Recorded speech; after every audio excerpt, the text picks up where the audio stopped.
Hello everyone, welcome to my channel home science let's crack it. तो आज हम discuss करने जा रहे हैं पब्लिक हेल्थ न्यूट्रिशन, जो कि इसके पहले पार्ट 1 में हमने डिस्कस किया हुआ है प्रोटीन एनर्जी माल न्यूट्रिशन और विटामिन ए डेफिशिएंसी। बट हमने उस टाइम पर कोई पिक्चर्स आपको नहीं दिखाई हुई थी, तो वो पिक्चर आज हम लेकर के आए हुए हैं। जैसा कि हमने पहले वीडियो में बोला था, तो वो पिक्चर्स मैं आपको यहाँ पर दिखा दूंगी, जिससे कि आपको क्लियर हो जाएगा कि विटामिन ए डेफिशिएंसी में क्या क्या चीजें होती हैं और प्रोटीन एनर्जी माल न्यूट्रिशन में क्या होता है।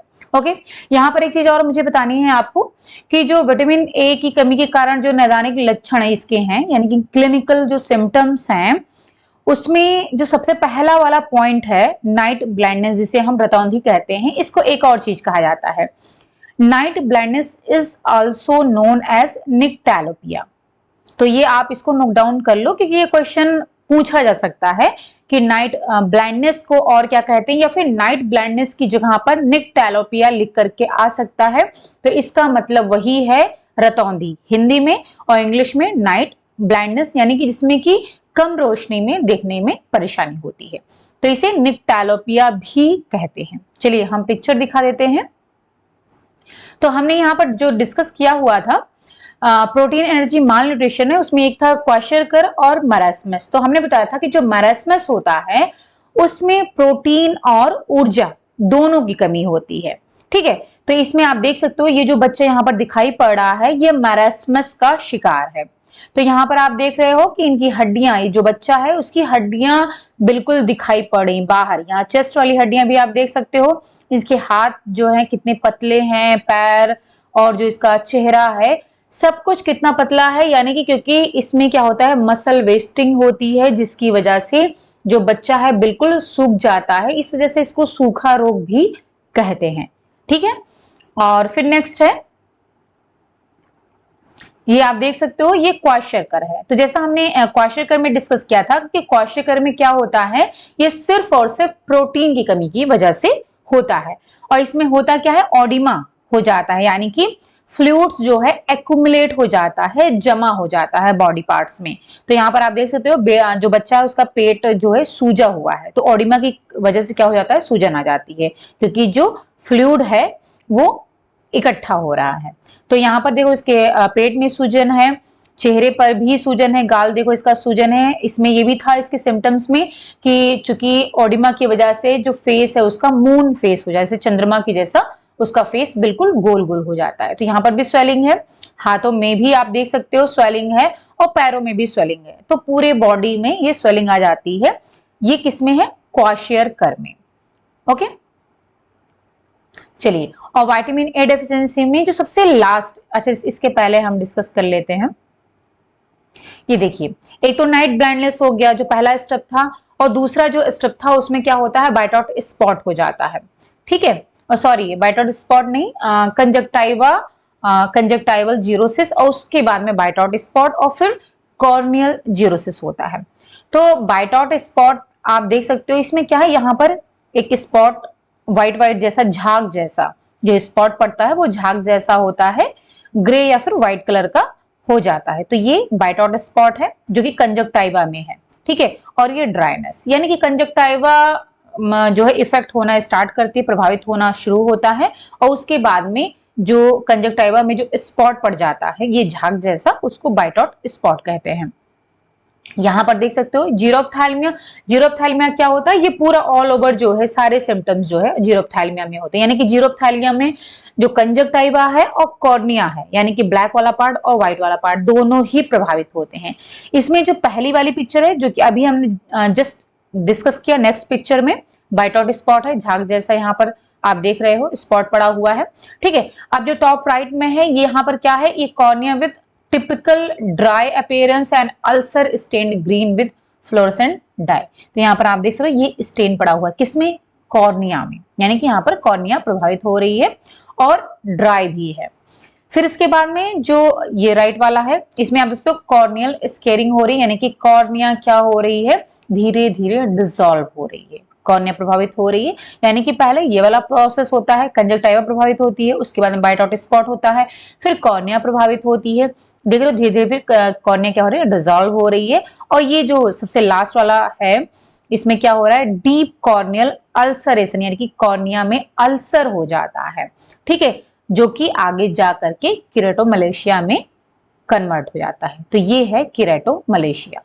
देख रहे हो आप कॉर्निया किस तरीके से हो गई है, डिसॉल्व हो गई, बिल्कुल घुल गई है। और ये जो होता है ये कीरेटोमलेशिया है। ओके, तो आई थिंक आपको समझ में आ गया होगा कि यहाँ पर जो हमने विटामिन ए डेफिशिएंसी के सिम्टम्स बताए थे आपको और कीरेटोमलेशिया के। चलिए अब आते हैं हम यहाँ पर, अब आगे हम नेक्स्ट डिजीज डिस्कस करेंगे,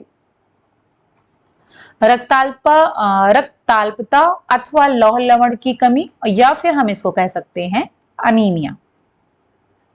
ओके, अनीमिया होता क्या है, इसमें लौह लवण यानी कि आयरन जो है हीमोग्लोबिन के गठन के लिए जरूरी होता है। आप सभी जानते हो कि हीमोग्लोबिन के निर्माण के लिए आयरन की जरूरत होती है, क्योंकि हीमोग्लोबिन क्या होता है, उसमें हीम प्लस जो है ग्लोबिन होता है। हीम क्या है, वो आयरन होता है, और ग्लोबिन क्या है, वो प्रोटीन है, तथा रक्त के लाल रंग के लिए भी उत्तरदायी होता है। ठीक है, यह शरीर के ऊतकों तक ऑक्सीजन पहुंचाने में मदद करता है। ओके, इसलिए आहार में लौह लवण यानी कि आयरन की अपर्याप्तता से हीमोग्लोबिन कम मात्रा में गठित होता है, क्योंकि ये आयरन क्या कर रहा है, हमारे शरीर में, शरीर के जो ऊतक हैं, टिश्यूज हैं, वहां तक ऑक्सीजन पहुंचाने में मदद करता है। और लौह लवण होता कहाँ है, हीमोग्लोबिन में, जिस कारण रक्त का ऑक्सीजन ले जाने की जो क्षमता है वो कम हो जाती है। जब भी आयरन की कमी होगी तो क्या होगा, जो रक्त में ऑक्सीजन ले जाने की क्षमता है जो कि किसके अंदर है, लौह लवण के अंदर है, वो कम हो जाती है। और लंबे समय तक लौह लवण की कमी की वजह से क्या हो जाता है, रक्त की कमी यानी कि अनीमिया हो जाता है।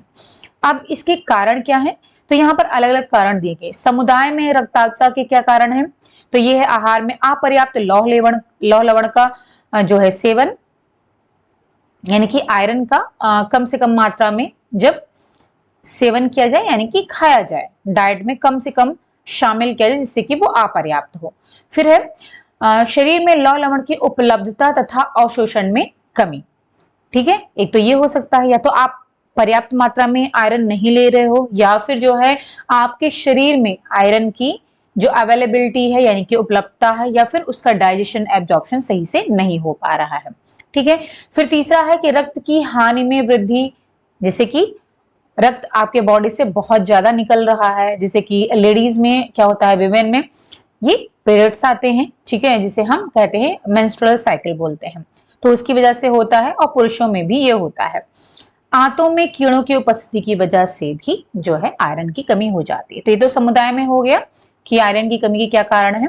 फिर उसके बाद में है लौह लवण की कमी से जो अनीमिया है उसके सिम्टम्स कौन कौन से हैं, क्लिनिकल सिम्टम्स।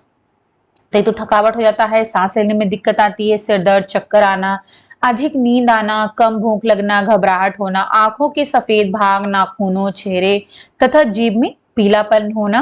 तो आप देखते होंगे, डॉक्टर ये देखते हैं, भंगुर यानी कि ब्रिटल नाखून टूटने लगते हैं। ठीक है, तो नाखूनों का अवतल कनकेव का आकार का होना, यानी कि इस तरीके से स्पून, जैसे स्पून होता है गहरा होता है वैसा नाखून होने लगता है। देखिए यहाँ पर लिखा हुआ है, चम्मच के आकार के नाखून होने की अवस्था को क्वाइलोनाइकिया कहते हैं। ठीक है, क्वाइलोनाइकिया ये कहा जाता है जब नेल्स जो है आयरन की कमी की वजह से कनकेव शेप में आ जाते हैं, यानी कि स्पून के आकार के हो जाते हैं। जैसे स्पून बीच में गहरा होता है, वैसे आपने देखा होगा बहुत सारे लोगों के नेल्स क्या होते हैं, ऐसे गहरे होते हैं, तो वो क्या है, उसको बोलते हैं क्वाइलोनाइकिया। ओके, ये आयरन की कमी की वजह से होता है। फिर ये तो सिम्टम्स हो गए। फिर है कि लक्षित समूहों में आयरन की कमी की यानी कि अनीमिया के परिणाम क्या है। अब अलग अलग जो है एज ग्रुप में दिया गया है। छोटे बच्चों में दिखाया गया है कि अनीमिया की वजह से क्या क्या हो सकता है। एक तो शारीरिक विकास की हानि हो सकती है, ग्रोथ नहीं हो पाएगी, शारीरिक कार्यों के समन्वय में बाधा यानी कि कोऑर्डिनेशन प्रॉपर नहीं हो पाएगा, भाषा के विकास में देरी होगी, स्कूल प्रदर्शन में खराबी हो रही है यानी कि परफॉर्म अच्छा नहीं कर पाएगा, थकान का बढ़ना और शारीरिक गतिविधि कम होना, ये बच्चों में होगा। गर्भवती महिलाएं यानी कि जो प्रेग्नेंट वीमेन है उनमें मात्र रोगों में बढ़ोतरी हो सकती है। निम्न जन्म भार बच्चों की जन्म का खतरा हो सकता है, यानी कि जो बच्चा होगा प्रीमेच्योर हो सकता है। माता तथा भ्रूण की मौत होना इसकी वजह से ये भी हो सकता है अगर सीवियर है तो। वयस्क यानी कि एडल्ट में क्या हो सकता है, शारीरिक गतिविधियों में कमी आ सकती है और सहन शक्ति के कम होने से कार्य क्षमता प्रभावित हो सकती है। तो इसके परिणाम है।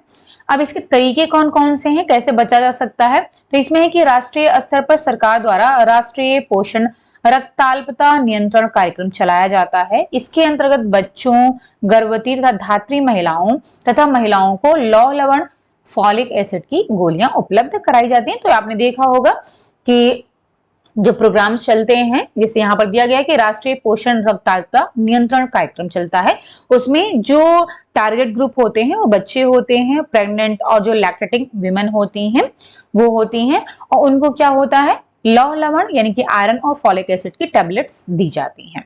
ओके, जो कि एनीमिया के निवारण में सहायक होती हैं। लौह लवण युक्त खाद्य पदार्थों जैसे हरी पत्तेदार सब्जियां होंगी, उनको अधिक से अधिक आप अगर लेते हो तो, और जो आयरन के बर्तन आते हैं, लोहे के बर्तन जो होते हैं, उसमें अगर आप जो है सब्जियां पकाते हो तो आपको आयरन भी मिलता है, आपकी सेहत के लिए अच्छा होता है। ठीक है, तो एक तो सब्जियों से आप ले सकते हो, हरी पत्तेदार सब्जियां उनमें पाई जाती हैं, और दूसरा जो है जो लोहे के बर्तन है उनमें बनाकर भी आप जो है आयरन प्राप्त कर सकते हो। और समुदाय में लोगों को अनीमिया के गंभीर परिणामों से अवगत कराना, जानना भी जरूरी है कि उनके अंदर अनीमिया की अगर अनीमिया हो जाएगा, खून की कमी हो जाएगी, तो उसकी वजह से क्या क्या परिणाम हो सकते हैं। फिर है विटामिन सी, शरीर में लौह लवण के अवशोषण में मदद करता है। ओके, जो आयरन है वो विटामिन सी के एब्जॉर्प्शन में भी मदद करता है। मान लीजिए आप विटामिन सी अच्छे मात्रा में ले रहे हो, रेगुलर जो है आप जितना रिक्वायरमेंट है उतना आप कंज्यूम कर रहे हो, बट अगर आप आयरन पर्याप्त मात्रा में नहीं ले रहे हो तो विटामिन सी आपके शरीर में अच्छे से एब्जॉर्ब, अवशोषित नहीं हो पाएगी, जिसकी वजह से आपको विटामिन सी आपके शरीर को नहीं मिल पाएगी। तो विटामिन सी के एब्जॉर्प्शन के लिए आयरन की जरूरत होती है। इस वजह से आयरन सिर्फ आयरन की कमी को पूरा नहीं करता, बल्कि विटामिन सी को भी अवशोषित करने में मदद करता है।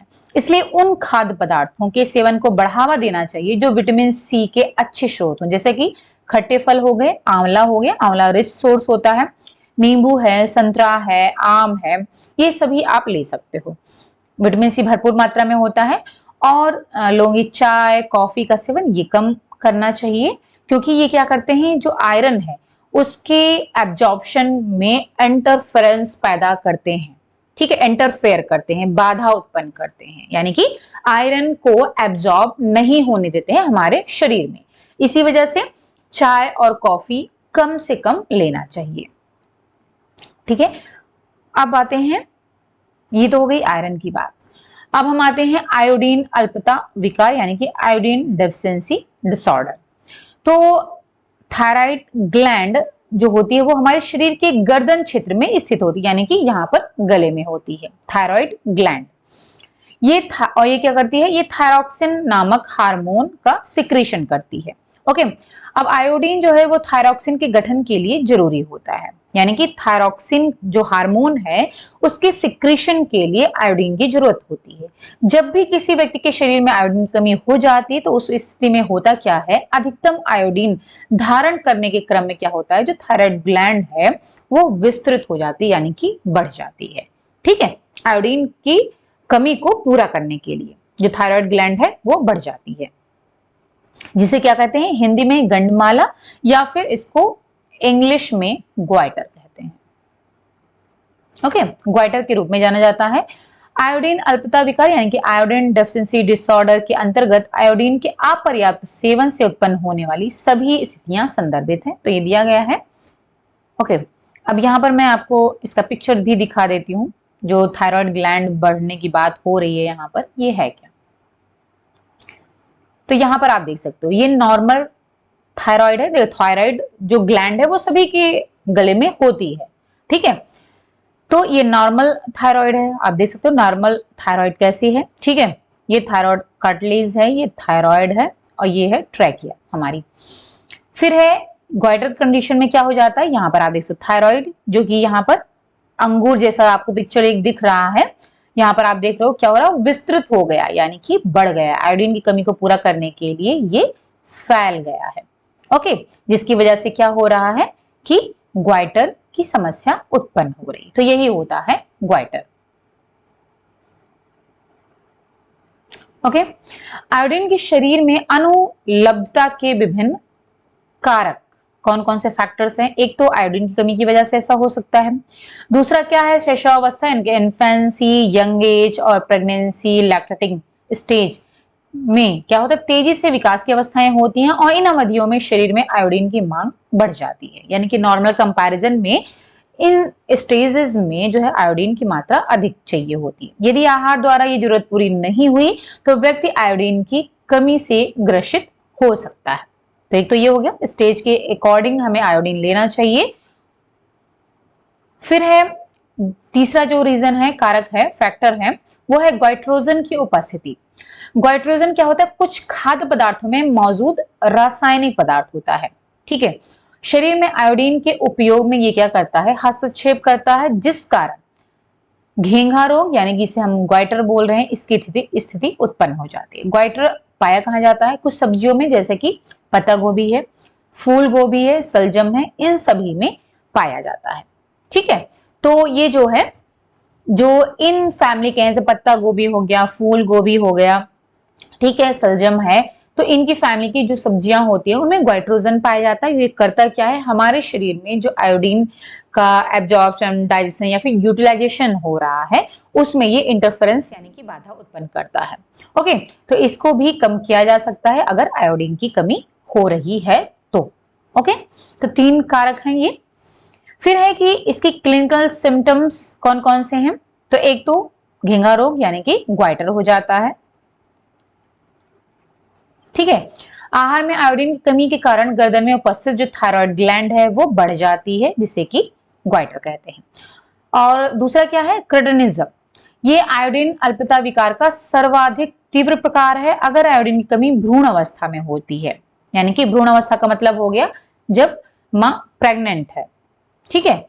तो अगर उस अवस्था में आयोडीन की कमी हो जाती है तो ये मस्तिष्क के विकास को प्रभावित कर क्षति पहुंचाता है। यानी कि जो ब्रेन है उसका डेवलपमेंट नहीं हो पाता, बच्चे के ब्रेन का डेवलपमेंट नहीं हो पाता अगर प्रेगनेंसी स्टेज में भ्रूण में इसकी कमी हो जाती है तो, ठीक है। तथा भ्रूण की मृत्यु का कारण भी हो सकता है अगर सीवियर हो गया। यदि जन्म के बाद भी बच्चे में आयोडीन की कमी हो तो इसके गंभीर परिणाम हो सकते हैं। क्या क्या हो सकता है? वृद्धि विफलता यानी कि ग्रोथ फेल्योर, मानसिक मंदता, मेंटल जो है रिटार्डेशन, वाणी तथा श्रवण दोष यानी कि बोलने में और सुनने में दोनों में ही प्रॉब्लम, डिफेंडम, और पक्षाघात यानी कि पैरालिसिस, ये हो सकता है। यानी कि एक तो प्रेगनेंसी के टाइम पर ही अगर मान लो आयोडीन की कमी हो गई भ्रूण में तो उसकी वजह से बच्चे का ब्रेन डेवलपमेंट नहीं हो पाएगा, और जन्म के बाद अगर आयोडीन की कमी हो गई तो उसकी वजह से बच्चे की ना वृद्धि हो पाएगी, ना ही उसका दिमाग, मेंटल जो एबिलिटी विकसित होनी चाहिए वो नहीं हो पाएगी, और बच्चा सही से सुन नहीं पाएगा, सही से बोल नहीं पाएगा, और पैरालिसिस भी हो सकता है। तो ये सब बहुत ही गंभीर अवस्थाएं हैं अगर आयोडीन की कमी हो जाती है तो। ओके, अब इसके बचाव क्या क्या है? तो देश में इस व्यापक समस्या को रोकने के लिए भारत सरकार के द्वारा राष्ट्रीय आयोडीन अल्पता विकार नियंत्रण कार्यक्रम आरंभ किया गया है। इस कार्यक्रम का जो मुख्य उद्देश्य है वो लोगों को आहार के माध्यम से आयोडीन उपलब्ध कराना है। अब देखिए किस किस माध्यम से। पर्याप्त आयोडीन के सेवन को सुनिश्चित करने के लिए कई सारे तरीके अपनाए गए हैं, जैसे कि आप डेली खाते हो आयोडीन युक्त नमक का उपयोग हम कर रहे हैं, और पोटेशियम सोडियम आयोडाइड की गोलियों का सेवन कर सकते हैं, आयोडीन युक्त तेल का उपयोग कर सकते हैं, और अतिरिक्त पोषण के जो है उसके द्वारा भी हम इस रोग को रोक सकते हैं, ठीक है। अब कुछ स्वास्थ्य समस्याएं पोषक तत्वों की अधिक मात्रा में सेवन के साथ जुड़ी हुई हैं। क्या होता है कि बहुत सारे ऐसे पोषक तत्व होते हैं जिसमें क्या होता है, जैसे कि अभी क्या है हमने आयोडीन कमी की वजह से पढ़ा कि आयोडीन कमी की वजह से क्या हो जाता है, आयोडीन डेफिशिएंसी डिसऑर्डर यानी कि ग्वाइटर हो जाता है, क्रेटिनिज्म हो जाता है। विटामिन डेफिशिएंसी की वजह से बहुत सारे केराटोमलेशिया, नाइट ब्लाइंडनेस, ये सारी चीजें हो जाती। तो अभी तक हमने कमी की वजह से पढ़ा हुआ है क्या क्या चीजें हो जाती हैं। इसके आगे जो हम डिस्कस करेंगे तो उसमें आपका एक तो फ्लोरोसिस है, ठीक है, और हम पढ़ेंगे ओबेसिटी। तो लेकिन पहले हम यहाँ पर आयोडीन का कुछ थोड़ा सा पिक्चर्स भी आपको दिखा देते हैं। तो यहाँ पर आप एक दो स्पेक्ट्रम दिया गया है, इंग्लिश में है, sorry, spectrum of the iodine deficiency disorder से कि हम शॉर्टकट में IDD भी कहते हैं। यहाँ पर एज ग्रुप्स दिए गए हैं और इसमें जो है कौन कौन सी समस्या डिसऑर्डर हो सकते हैं। देखिए अगर फीटस में हुआ है, ठीक है, तो उसमें एबॉर्शन हो सकता है, स्टिल बर्थ, यानी स्टिल बर्थ का मतलब है जन्म के बच्चा मरा हुआ पैदा होता है जो, ठीक है। कंजेनिटल एनोमलीज यानी कि जन्म से ही बच्चे में प्रॉब्लम शुरू हो सकती है। इंक्रीज पेरिनेटल मॉर्टेलिटी यानी कि जो प्रीनेटल जन्म से पहले और जन्म के बाद दोनों ही मॉर्टेलिटी हो सकती है, यानी कि बच्चा जन्म से पहले भी उसकी मृत्यु हो सकती है और जन्म के बाद भी मृत्यु हो सकती है, यानी कि मरा हुआ बच्चा भी पैदा हो सकता है और जन्म होने के बाद भी उसकी डेथ हो सकती है, तो इसके चांसेस बढ़ जाते हैं। इंक्रीज इन्फेंट मॉर्टेलिटी, ठीक है, और न्यूरोलॉजिकल क्रेटिनिज्म हो जाता है, और मेंटल डेफिशिएंसी है, डीफमोटिज्म, स्पास्टिक डिप्लेजिया, स्क्विंट। स्क्विंट क्या होता है? भेंगापन आपने देखा होगा, जो आंखें कई सारे लोगों में आपने देखी होंगी कि आंखें जो है प्रॉपर अपने सही पोजीशन में नहीं होती, तो उसे भेंगापन बोलते हैं, ठीक है। अभी इसको हम डिस्कस कर लेंगे, अब पिक्चर दिखा देंगे आपको। माइक्रो एडिमेटिस क्रेटिनिज्म, ये बच्चों में ही होता है, बच्चों में होता है, बड़ों में भी होता है। मेंटल डेफिशिएंसी है, डॉर्फिज्म हो जाता है, डॉर्फिज्म का मतलब बौनापन।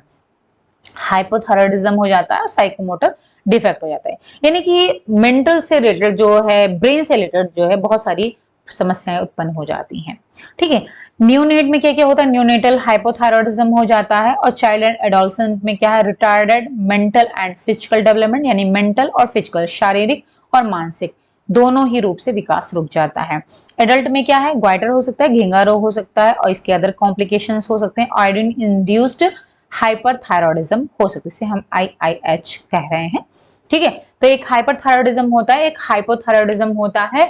दोनों में डिफरेंस क्या है? हाइपरथायरॉयडिज्म में क्या होता है कि व्यक्ति जो है पतला होता हुआ चला जाता है, और हाइपोथायरॉयडिज्म अगर होता है तो व्यक्ति मोटा होता हुआ चला जाता है। तो आपने देखा होगा कि प्रेजेंट टाइम पर थायराइड की प्रॉब्लम बहुत ज्यादा बढ़ रही है। लोग जैसे कोई बहुत ज्यादा मोटा होता चला जा रहा है और कंट्रोल नहीं कर पा रहा है, तो वो एक बार थायराइड डॉक्टर उसको ये परामर्श देते हैं कि एक बार आप थायराइड का चेकअप करवा लीजिए, ठीक है। और कोई बहुत ज्यादा पतला हो रहा है तो उसको भी हो सकता है कि हाइपरथायरॉयडिज्म की दिक्कत हो। फिर है ऑल एजेस में क्या क्या है? एक तो गोइटर हो सकता है, हाइपोथायरॉयडिज्म होता है, इंपेयर्ड मेंटल फंक्शन होता है, increase susceptibility to nuclear radiation. तो इतनी सारी समस्याएं उत्पन्न हो सकती हैं। अच्छा, यहाँ पर जो अभी हम पढ़े डिप्लेजिया स्क्विंट, इसको क्या है? इसको जो है स्ट्रैबिस्मस भी कहते हैं, स्ट्रैबिस्मस कहते हैं। स्ट्रैबिस्मस जो होता है वो 4 प्रकार का होता है, ठीक है। इसे इजोट्रोपिया, एक्सोट्रोपिया, हाइपोट्रोपिया और हाइपरट्रोपिया होता है। इजोट्रोपिया में क्या होता है? इनवर्ड टर्निंग, यानी कि जो हमारी कॉर्निया है, जो ब्लैक वाली पुतली बोलते हैं, ब्लैक वाला भाग है, तो वो क्या हो रहा है? इनवर्ड, यानी कि अंदर की ओर। आप देख रहे हो ये नॉर्मल आईज है, लेकिन इसमें क्या है? अंदर की ओर जो है कॉर्निया है, यानी कि जो ब्लैक वाला भाग है, ठीक है। ये क्या है? स्ट्रैबिस्मस, यानी कि जो हमने अभी पढ़ा था ना, डिप्लेजिया स्क्विंट, भेंगापन। तो एक तो ये होता है। एक्सोट्रोपिया में क्या होता है? बाहर की ओर, यहाँ पर देख रहे हो ये आंख के बाहर की ओर जो है टर्न कर रही है। हाइपोट्रोपिया में क्या होता है? डाउनवर्ड टर्निंग, यानी कि नीचे की ओर जो दिक्कत होती है उसे हाइपोट्रोपिया बोलते हैं। हाइपरट्रोपिया में क्या होता है? ऊपर की ओर, जो ब्लैक वाला पार्ट है वो ऊपर की ओर, आंख के ऊपर की ओर रहता है। अपवर्ड टर्निंग, तो ये जो है हाइपरट्रोपिया कहलाता है। ये सब स्ट्रैबिस्मस या फिर हम कहें डिप्लेजिया स्क्विंट, भेंगापन के ये प्रकार हैं, अलग अलग, अंदर की ओर, बाहर की ओर, ऊपर की ओर, नीचे की ओर, ठीक है। तो इसको जो है, चलिए ये हो गया। अब जो हमें डिस्कस करना है वो यहाँ पर डिस्कस करना है फ्लोरोसिस। फ्लोरोसिस में क्या है? जो हमने बताया कि कुछ स्वास्थ्य समस्याएं क्या होती हैं, वो अधिक मात्रा में सेवन के साथ जुड़ी होती हैं। तो फ्लोरोसिस में होता क्या है कि हमारे शरीर को हड्डियों तथा दांतों की सामान्य वृद्धि तथा विकास हेतु फ्लोरीन की जरूरत होती है, जो कि एक मिनरल है, खनिज लवण है, ओके। इसकी कमी से क्या होता है? दांतों में गड्ढे हो जाते हैं, जिसे दंत क्षय या फिर डिके ऑफ टीथ या फिर टूथ डिके भी कहते हैं। ये फ्लोरीन की कमी की वजह से होता है, ठीक है। ये तो कमी की वजह से हो गया। और दूसरी तरफ इसके अधिक उपयोग से क्या हो जाता है? फ्लोरोसिस, चूंकि फ्लोरीन की अधिकता की वजह से हो रहा है, तो इस वजह से इसको फ्लोरोसिस कहते हैं। ठीक है, फ्लोरोसिस उन क्षेत्रों में के लोगों में ज्यादा दिखाई देता है जहां पीने के पानी में फ्लोराइड की मात्रा अधिक होती है। अब जो ये फ्लोराइड है, यानी कि हम कह सकते हैं जो कि मिनरल है, खनिज लवण है, ये कहाँ पाया जाता है? ये पानी में होता है। अगर पानी में ये अधिक मात्रा में होता है, जो कि हम डेली हम पी रहे हैं पानी, अगर उसमें फ्लोराइड अधिक मात्रा में हो जाएगा तो उसकी वजह से हमारे दांतों में फ्लोरोसिस हो सकता है। ओके, अब इसके सिम्टम्स क्या क्या हैं? तो ये दो प्रकार का होता है। ठीक है, पहला है दंत फ्लोरोसिस यानी कि डेंटल फ्लोरोसिस। इस स्थिति में क्या होता है कि जो फ्लोरोसिस हल्के रूप में उपस्थित होता है तथा सामान्यतः या 5 साल से ऊपर के बच्चों में देखा जाता है। इस स्थिति में क्या होता है, दांत अपनी सफेदी तथा चमक खोकर मटमैले तथा पीले हो जाते हैं। आपने देखा होगा कि दांत जो है पीले हो जाते हैं, कलर उसका गंदा सा हो जाता है, तो वो जो है अधिक फ्लोरोसिस की यानी फ्लोराइड की वजह से होता है। इसे डेंटल फ्लोरोसिस बोल रहे हैं। इसमें दांतों में धब्बे भी दिखाई देते हैं जो कि बाद में पीले हो जाते हैं। इन परिवर्तनों को धब्बेदार दांत या फिर मॉटलिंग ऑफ टीथ की संज्ञा दी जाती है। यानी कि हम ये कह सकते हैं डेंटल फ्लोरोसिस में जो सिम्टम्स होते हैं वो मॉटलिंग ऑफ टीथ हो जाता है, धब्बेदार दांत हो जाते हैं और दांत पीले भी हो जाते हैं। फिर जो नेक्स्ट जो इसके सिम्टम्स हैं वो है अस्थि पंजर संबंधी फ्लोरोसिस, या फिर हम इसको कह सकते हैं मस्कुलोस्केलेटन फ्लोरोसिस। ठीक है, ये सामान्यतः वृद्ध वयस्कों में दिखाई देते हैं। तीव्र प्रकार में संपूर्ण अस्थि पंजर तंत्र शामिल होता है। संपूर्ण यानी कि हमारा संपूर्ण स्केलेटल सिस्टम शामिल होता है और ये तंत्रिकाओं को प्रभावित कर उनमें दर्द उत्पन्न करता तथा हाथ पांव में सुन्नता झंझनाहट पैदा करता है और व्यक्ति की कमर में दर्द भी रहता है। ये गर्दन में जकड़न, कंकाल विकृति से भी संबंधित है और गंभीर अवस्था में व्यक्ति शारीरिक गतिविधियों में संपूर्ण रूप से असमर्थ हो जाता है। इन स्थितियों में यह व्यक्ति के पांवों को प्रभावित करता है, जिसे जैनु वेलगम कहते हैं। यानी कि अगर पांव में कह सकते हैं फ्लोरोसिस की वजह से अगर पैर प्रभावित हो रहा है तो उसको कहते हैं जैनु वेलगम। तो इसको आप नोट डाउन कर सकते हो, पूछा जा सकता है जैनु वेलगम ये किस में आता है? तो ये फ्लोरोसिस में जो है आता है और ये फ्लोरोसिस के प्रकार हम कह सकते हैं अस्थि पंजर फ्लोरोसिस या फिर मस्कुलोस्केलेटन फ्लोरोसिस। ओके, अब इसके बचाव क्या क्या है? तो फ्लोरोसिस की रोकथाम के उपाय किए जा सकते हैं परंतु इसका उपचार नहीं किया जा सकता है। ओके, उपाय किए जा सकते हैं लेकिन उपचार नहीं किया जा सकता है। समुदाय में फ्लोरोसिस के बचाव हेतु लोगों को पानी की घरेलू डीफ्लोरिडेशन तकनीक सिखाने की जरूरत होती है। इसके लिए पानी में पहले चूना डालें, उसके बाद फिटकरी मिलाएं और इस पानी को 10 मिनट तक हिलाएं, फिर इसे छान लें तथा साफ बर्तन में स्टोर कर लें। ये पानी पीने के लिए सुरक्षित होता है तथा फ्लोरोसिस से बचाव करता है। तो अगर मान लीजिए पानी में फ्लोराइड अधिक मात्रा में है तो ये जो है तरीका आप अपना सकते हो। पानी में फ्लोराइड का सुरक्षित स्तर होता कितना है? ये 1 मिलीग्राम प्रति लीटर से कम होता है। यानी कि अगर 1 मिलीग्राम 1 लीटर में 1 मिलीग्राम से कम फ्लोराइड है पानी में तो इसका मतलब है कि आपका पानी सुरक्षित है। अगर 1 मिलीग्राम से अधिक है फ्लोराइड की मात्रा 1 लीटर में तो फिर जो है आपका पानी खतरनाक है आपके लिए। ओके, तो एक तो ये फ्लोरोसिस हो गया जो कि फ्लोराइड की अधिकता की वजह से हो रहा है। फिर नेक्स्ट है मोटापा, ओबेसिटी। ओबेसिटी आप सभी जानते हो, उच्च ऊर्जा खाद्य पदार्थों के अधिक सेवन के कारण जो है आवश्यकता से अधिक पोषण लेने से मोटापे की समस्या उत्पन्न होती है। मोटापा ऊर्जा असंतुलन का परिणाम होता है, जहां ऊर्जा का उपयोग ऊर्जा के व्यय से अधिक होता है। इसका मतलब है कि आपको जितनी ऊर्जा की रिक्वायरमेंट है आप उससे अधिक ले रहे हो लेकिन उसको आप खर्च नहीं कर पा रहे हो, यानी कि आपके जो है एक्टिविटी बहुत कम है, जिस कारण वसा के जमाव से व्यक्ति के शरीर का वजन बढ़ जाता है और शरीर का वजन यदि वांछनीय वजन से 20% अधिक हो तो इस स्थिति को मोटापा यानी कि ओबेसिटी कहते हैं। इसका मतलब है आपका नॉर्मल वेट जितना भी है अगर उससे आपका वेट 20% अधिक हो गया है तो इसका मतलब है आप ओबेसिटी के शिकार हो। ठीक है, और अगर 10% अधिक है 10% अधिक है तो उसको हम कहते हैं ओवरवेट। तो आप ओवरवेट की कैटेगरी में आ जाओगे। अगर आपके नॉर्मल वेट से 10% अधिक है तो आप ओवरवेट की कैटेगरी में आओगे, अगर 20% अधिक है तो आप ओबेसिटी की कैटेगरी में आ जाओगे।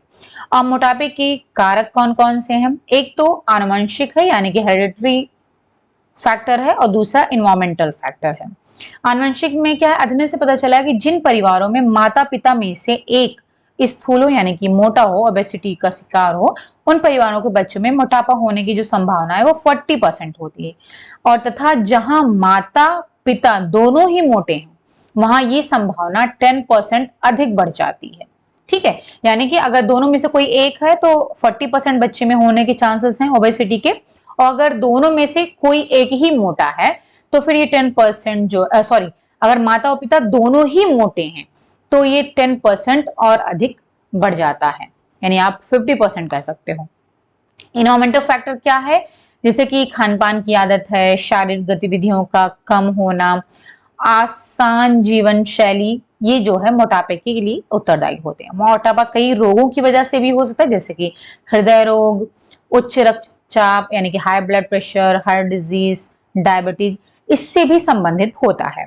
ठीक है, यानी कि क्या है कि अगर आपको ओबेसिटी की प्रॉब्लम हो रही है, आपका वेट बढ़ रहा है, तो ओबेसिटी की वजह से आपको हार्ट की प्रॉब्लम हो सकती है, हाई ब्लड प्रेशर की प्रॉब्लम हो सकती है, डायबिटीज की प्रॉब्लम्स हो सकती है, यानी कि बहुत सारी प्रॉब्लम आपको घेर सकती हैं अगर आप ओबेसिटी की कैटेगरी में बढ़ रहे हो। ओके, अभी इसकी कैटेगरी भी हम आपको दिखा देंगे। मोटापे के रोकथाम के उपाय कौन कौन से? एक तो आवश्यकता के अनुसार आहार लेना चाहिए, संतुलित आहार बहुत ज्यादा जरूरी है, और आहार के मध्य 3-4 घंटे का अंतराल होना जरूरी है। आहार में खाद्य पदार्थों के चयन पर विशेष ध्यान देना है। हरी पत्तेदार सब्जियां और फल का अधिक मात्रा में सेवन करना है। वसा युक्त तैलीय पदार्थों को कम से कम लेना है, क्योंकि खाद्य पदार्थों में ऊर्जा अत्यधिक होती है जो शरीर में वसा का जमाव करती है। आहार के साथ शारीरिक व्यायाम सम्मिलित करना बहुत ज्यादा इंपॉर्टेंट है, जो कि ऊर्जा संतुलन बनाने का काम करता है।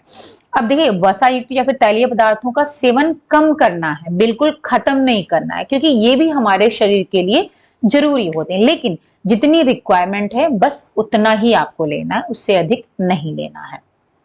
ओके, और एक्टिविटी जरूर करनी है, एक्सरसाइज करो या फिर कोई भी ऐसी एक्टिविटी आधे घंटे 45 मिनट की जिसमें कि पसीना निकले, स्वेटिंग हो, तो उससे क्या होगा कि जो है आपका जो ऊर्जा है वो एक्स्ट्रा नहीं, यानी कि ऊर्जा क्या है, व्यय हो जाएगा, खर्चा हो जाएगा, तो आपका ऊर्जा जो है वो संतुलन में बना रहेगा और आपका बॉडी शेप भी बना रहेगा। ओके, तो यहाँ पर हो गया। अब मैं यहाँ पर आपको पिक्चर दिखा देती हूँ जो ओबेसिटी की बात हम कर रहे थे, कैटेगरी। यहाँ पर आप देख सकते हो, ये WHO का क्लासिफिकेशन है, आप लोगों ने पढ़ा भी होगा। तो अंडरवेट, नॉर्मल, ओवरवेट और ओबीस की इतनी कैटेगरी दी हुई है। अंडरवेट में क्या है, आप देखिए यहाँ पर BMI है, बॉडी मास इंडेक्स है, आप खुद अपना निकाल सकते हो। इसमें करना क्या है, जो जितना आपका वेट है केजी में वो आप ऊपर रखो, ऑब्लिक जो आपकी हाइट है उसको मीटर में कन्वर्ट करके उसको स्क्वायर कर लो, और जितना आपका वेट है उसको अपनी हाइट से डिवाइड कर दो, आपका BMI आ जाएगा। फिर आप यहाँ पर देख सकते हो कि आप किस कैटेगरी में हो।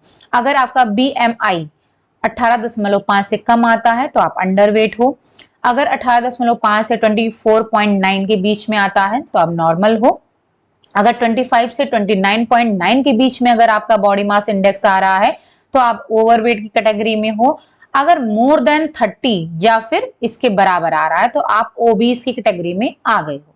अब देखना है कि आप कौन सी क्लास में हो, फर्स्ट, सेकंड या फिर थर्ड में। तो क्लास 1 में क्या है, 30 से लेकर 34.9 के बीच में अगर BMI है तो आप क्लास 1 कैटेगरी में हो, 35 से 39.9 के बीच में है तो आप क्लास 2 कैटेगरी में हो, और अगर मोर देन 40 या फिर इसके बराबर आ गया है आपका BMI तो आप क्लास 3rd कैटेगरी में हो।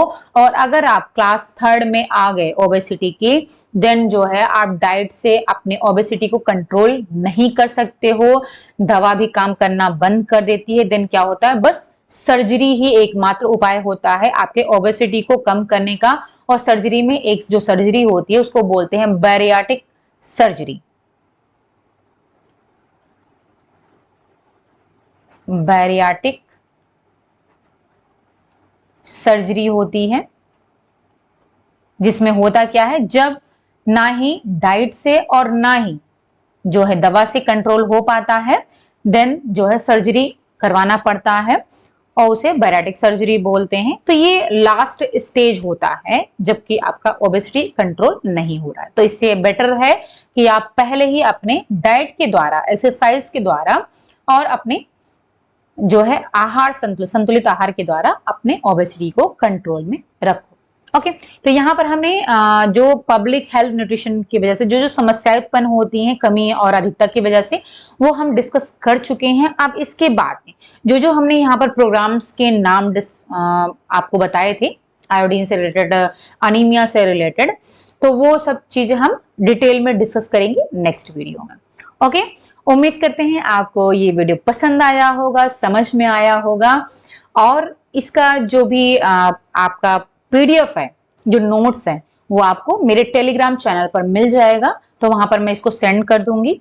ओके, तो वहां से आप इसको डाउनलोड कर सकते हो और वहां से आप पढ़ सकते हो टेलीग्राम चैनल से। तो वहां पर अगर आप नहीं ज्वाइन किया हुआ है टेलीग्राम चैनल, जरूर ज्वाइन कर लो, क्योंकि सारे नोट्स पीडीएफ फॉर्म में हो, पिक्चर्स हो या फिर वर्ड फाइल में हो, सब कुछ मैं टेलीग्राम चैनल पर शेयर करती हूँ और वहां से आप फ्री में डाउनलोड कर सकते हो और वहां से आप पढ़ाई कर सकते हो। ओके, चलिए फिर, अगर पसंद आया है तो लाइक जरूर कर दीजिएगा और ज्यादा से ज्यादा शेयर करिएगा। नए हैं तो सब्सक्राइब कर लीजिए, बेल आइकन जरूर क्लिक कर दीजिएगा जिससे कि आपको नोटिफिकेशन मिलता रहे। Okay, thank you so much, bye bye and take care.